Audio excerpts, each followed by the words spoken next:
الله وبركاته.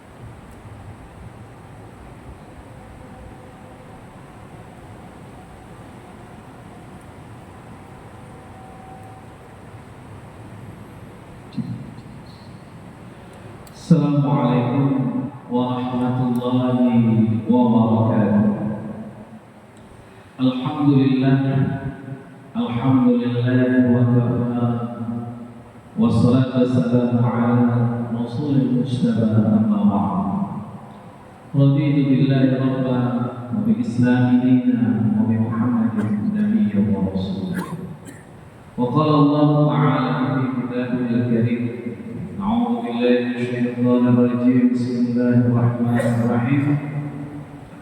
Qul hadhihi sabili ad'u ila Allah 'ala basiratin ana wa man ittaba'ani wa subhanallah wa ma ana minal musyrikin. Surah Yusuf ayat 108. Ma'asyiral muslimin, jamaah salat zuhur Masjid Taqwa Muhammadiyah yang dirahmati Allah.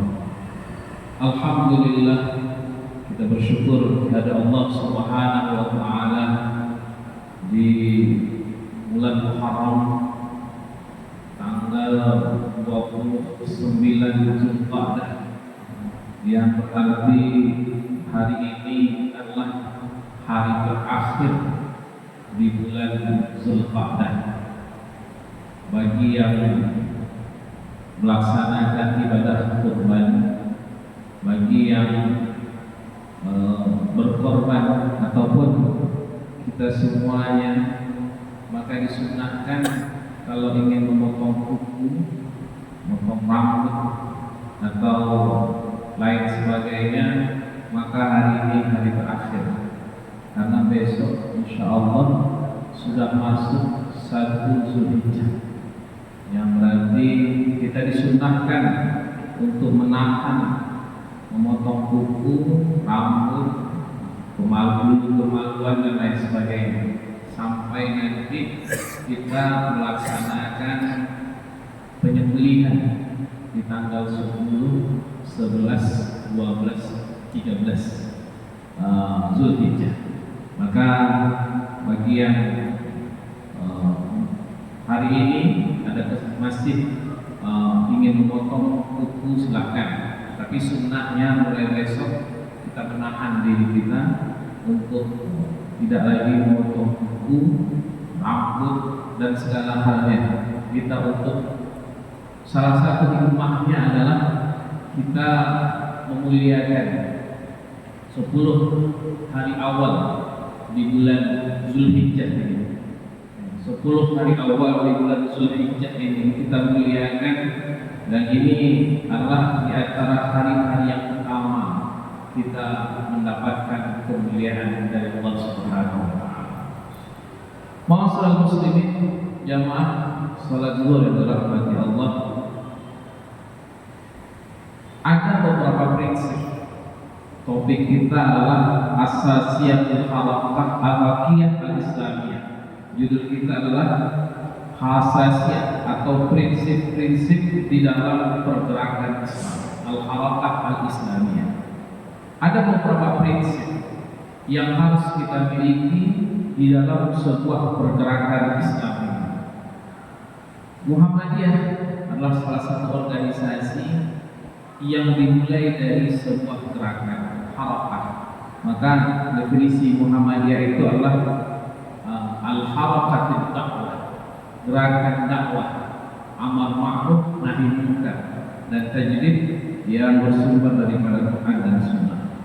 Banyak sekali organisasi kemasyarakatan yang dimulai dari sebuah gerakan halaqah. Halaqah maknanya gerak. Hidup ini mesti bergerak. Kalau dia tak bergerak berarti dia mati. Kalau tak bergerak berarti dia mayat. Kalau tidak bergerak maka dia akan sakit. Air, kalau kita lihat di sebuah air, apabila dia sudah tidak bergerak, maka di situ akan berkumpul macam-macam penyakit. Kalau di suatu daerah banyak air yang tergenang, tidak mengalir, maka niscaya bintik nyamuk akan banyak, maka niscaya penyakit akan merajalela. Segala macam keburukan pasti akan ada. Apa sebab? Karena dia tidak ikhlas. Badan kita, maka kita senantiasa harus berolahraga. Kenapa masjid kita ini kita buat lantai dua lantai, supaya kita banyak bergerak, supaya badan kita sehat. Ini hasil survei menunjukkan di antara orang yang paling pemalas di dunia ini, Indonesia masuk di urutan 100 lebih orang yang paling malas bergerak, atau disebut juga paling malas berjalan. Kalau di negara-negara barat itu biasanya mereka suka kali berjalan kemana-mana. Tapi kalau kita di Indonesia ke masjid pun kadang-kadang naik sepeda motor. Padahal masjidnya hanya 100 meter, 200 meter. Tapi kadang-kadang naik sepeda motor. Malas bergerak. Sehingga penyakit pun akan mudah muncul. Maka dianjurkan sekali di dalam hidup ini memang banyak gerakan. Maka perlu olahraga. Setiap hari kita harus berjalan, minimal berjalan 500 meter, 1 kilo, 2 kilo. Kemudian kalau bisa ditambah dengan olahraga yang lain, ada berenang dan lain sebagainya. Agar apa? Agar tubuh kita ini senantiasa bergerak. Karena di dalam pergerakan itulah yang muncul sebuah dinamisasi. Sehingga ketika dia dinamis, maka dia bisa berdaya guna dan bermanfaat guna. Maka di dalam Islam, di dalam pergerakan Islam, ada beberapa prinsip yang harus kita miliki agar harakah Islamiyah, pergerakan Islam ini menjadi pergerakan yang luar biasa. Maka disebut dengan asasiyatul harakiyah al-Islamiyah, prinsip-prinsip dalam gerakan Islam. Ada 5 prinsip dalam gerakan Islam. Yang pertama disebut dengan ad-dakwah. Prinsip pertama dalam gerakan Islam, di dalam gerakan kita sebagai umat Islam ini, yang harus kita miliki di dalam gerakan ini adalah dinamisasi dakwah. Setiap hari kita senantiasa berusaha untuk mengajak. Dakwah maknanya yaitu mengajak kepada kebaikan. Dalam Al-Quran ayat 100 adalah surah Yusuf. Dalam surah Yusuf ayat 108 yang kita bacakan tadi, Allah Subhanahu wa taala berfirman, "Qul hadza sabil." Katakanlah ini jalan. Jadi jalan yang Allah sudah tetapkan. Qul hadza sabili ad'u ila Allah 'ala basiratin ana wa man ittaba'ani. Katakanlah ini jalanku yang mengajak kepada Allah Subhanahu wa taala ala basirah. Basirah ulama tafsir menyebutkan yaitu dengan pandangan yang luas, pandangan yang jauh ke depan, pandangan yang senantiasa berbuah kepada kemuliaan. Kita senantiasa mengajak orang. Adu ila Allah ala basirah. Basar maknanya melihat. Basirah melihat bukan hanya dengan mata kepala tapi dengan mata hati. Maka orang-orang yang berdakwah, mereka bukan hanya berdakwah dengan lisan saja, tetapi dakwahnya harus dengan hati nurani, dakwahnya harus dengan jiwa. Tidak boleh menyalahkan orang lain, tidak boleh membuat perseteruan di dalam dakwah ini. Dakwah ini harus mengajak kepada kemuliaan, persatuan umat Islam dan lain sebagainya. Dakwah ini harus dengan kelembutan. Maka banyak sekali prinsip-prinsip dakwah yang diajarkan oleh Rasulullah SAW kepada kita. Ud'u ila sabili rabbika bil hikmah wal mau'izatil hasanah wajadilhum billati hi ahsan. Ketika berdakwah itu, pertama dakwah dengan hikmah, dengan penuh kebaikan, kemuliaan. Jangan takuti manusia, tapi ajak manusia pada kemuliaan. Bil hikmah, dengan kata yang baik, kata yang santun. Senantiasa dakwah ini dijadikan sebagai sarana untuk mengajak orang kepada kemuliaan. Setiap hari, setiap saat kita di mana saja tempat kita mengajak orang kepada kemuliaan, kebaikan, hidup yang lebih baik dan lebih mulia. Dan inilah orang yang senantiasa melakukan dakwah ini, maka mereka menjadi mulia. Ma'asyiral muslimin adalah Allah, saya ingat salah satu tokoh Islam bernama Hasan al-Banna. Ini seorang tokoh Haraki di Mesir, yang beliau ketika itu dakwah ini tidak boleh melalui mimbar masjid. Ketika itu mimbar masjid ini pada zaman Anwar Sadat itu tidak boleh dilakukan oleh para ustaz, oleh para ulama melalui mimbar masjid. Mereka akan diperhatikan apa yang mereka sampaikan. Akhirnya apa yang dilakukan oleh Hasan al-Banna ketika itu, dia berjalan ke kedai-kedai, dia berjalan ke tempat orang-orang berkumpul untuk berdakwah. Akhirnya membangun sebuah harakah yang luar biasa yang disebut dengan Ikhwanul Muslimin. Yang sekarang dari Ikhwanul Muslimin ini muncullah gerakan Erdogan, seperti di Erdogan di Turki, atau Hamas sekarang di Hamas di Palestina, dan gerakan-gerakan lainnya, termasuk sekarang gerakan Ahmed al-Assad itu di Syria yang menjadi perdana menteri di Syria sekarang. Ini dimulai dari sebuah gerakan sederhana, sebuah dakwah, mengajak orang untuk senantiasa melakukan kebaikan. Maka ma'asyiral muslimin yang dirahmati Allah, dakwah ini tidak bisa ditinggalkan. Karena dakwah ini adalah prinsip dalam sebuah gerakan. Setiap waktu, setiap keadaan, setiap kesempatan kita senantiasa mengajak orang kepada kemuliaan dan kebahagiaan. Maka dimanapun kita, apapun yang kita lakukan, maka bahagian dakwah ini harus senantiasa kita jadikan sebagai asas di dalam gerakan kita. Dalam gerakan Islam, dakwah merupakan prinsip utama agar bisa mencapai kejayaan Islam. Yang kedua, setelah senantiasa berdakwah, maka prinsip yang kedua adalah al-qudwah, yang disebut dengan keteladanan.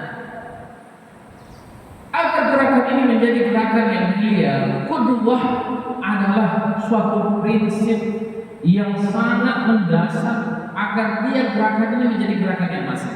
Kita tahu ma'asyiral muslimin adalah mati Allah, kehebatan Rasul itu bukan karena kepintarannya, karena Rasul adalah termasuk orang yang tidak pandai menulis dan membaca. Tetapi kehebatan Rasul adalah di qudwahnya, adalah di keteladanannya, adalah prinsip dia tidak akan menyuruh kecuali dia lakukan dahulu. Dia tidak akan memerintah kecuali dia yang menjadi orang yang paling awal di situ. Maka dalam Sirah Nabawiyah kita baca, ketika perang Rasul itu tidak pernah di belakang. Ketika perang Rasul itu senantiasa di depan. Nabi Muhammad senantiasa di depan.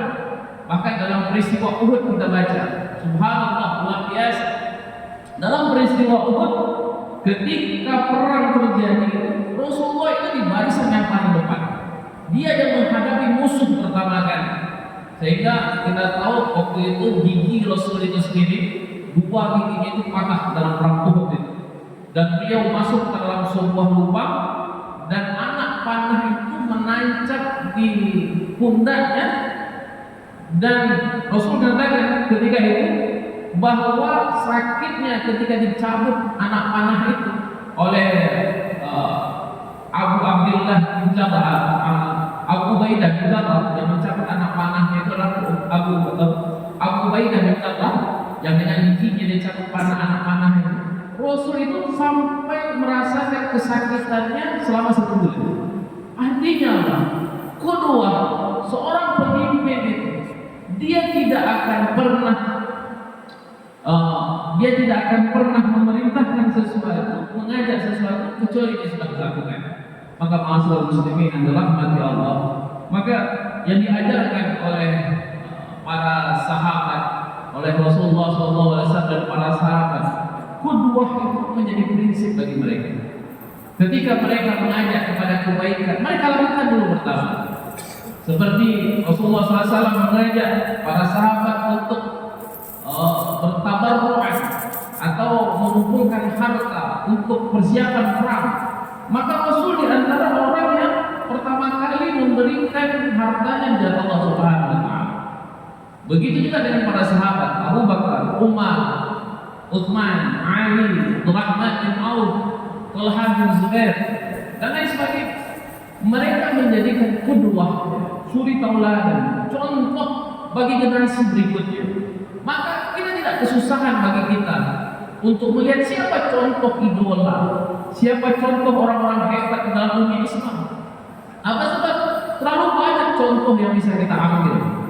Tergantung kita mempelajari atau tidak. Terlalu banyak contoh ketika kita pelajari siapa itu Abdurrahman bin Auf, seorang pedagang sukses di dalam hidupnya. Seperti Utsman bin Affan, orang yang sangat kaya raya, tapi tawadhu'nya luar biasa. Terlalu banyak contoh yang bisa kita ambil dari para sahabat.